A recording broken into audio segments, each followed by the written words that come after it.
Adentro este mes de enero, el Philippine Institute of Volcanology and Seismology of PHIVOLCS ya registra 4 earthquake events cerca na Sulu Trench. Este el lugar donde ya sucedió el 1897 historical event, donde ya ocurrió tsunami después el fuerte temblor. Según la PHIVOLCS, este ya registra del enero 1, enero 9, 22 y 23, donde de bien alto magnitude ya alcanza na 2.8 y de bien bajo na 1.8 magnitude.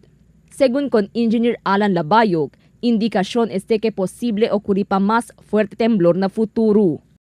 El cosa dali mira ko nato na el Sulu Trench también niya gayon.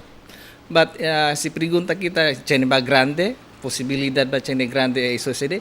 Tiene. Kasi si mira kita el historical account and at the same time si mira también kita el mga jutay-jutay temblor ya sucede ara mes de enero, todos es cerca del 1897 historical events. So si pwede tumira con ese, mamplat nga to con sa mapa, dali lang si mira ko nato na el Sulu Trench hindi debe kaltala makita.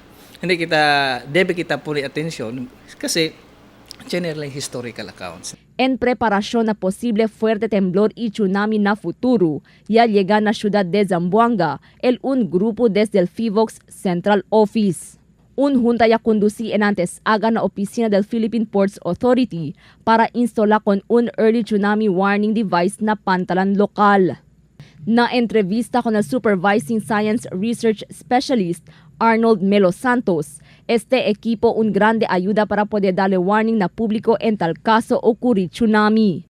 So ito yung programa ng JICA at saka ng PHIVOLCS na mapagbigay tayo ng warning doon sa mga maapektuhan if ever na magkaroon ng tsunami.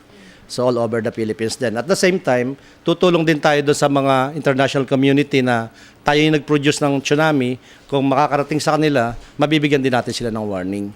Por medio del signal desde el satellite, enseguida este puede enviar warning na todo estación del PHIVOLCS. Un proyecto según este del PHIVOLCS y Japan Institute for the Control of Aging o JICA que el principia este mes. Bali kasi ang transmission nito ay via satellite, so nare-receive kagad dito sa main office. So if ever na magkaroon ng lindol, makikita na natin kagad kung may na-generate na tsunami kung sakaling ma-detect nung station natin, ng mga stations pala. Según con el port manager del PPA Liberto de la Rosa, ya aloca sila un porción en frente del nuevo ya construir pantalan para donde pone un equipo. Ya asegura según el PPA que hindi este afecta na operasyon del pantalan lokal. Actually, tiningnan talaga namin yon para hindi maka-affect doon sa port operations natin. 3x3 lang naman yung size nung paglagyan nila. Según la PHIVOLCS, importante pa siempre que preparar mga vivientes acerca cosa debe hacer si ocurre fuerte temblor y tsunami. El que da no hay de nada un early warning device si mismo el comunidad hindi preparado.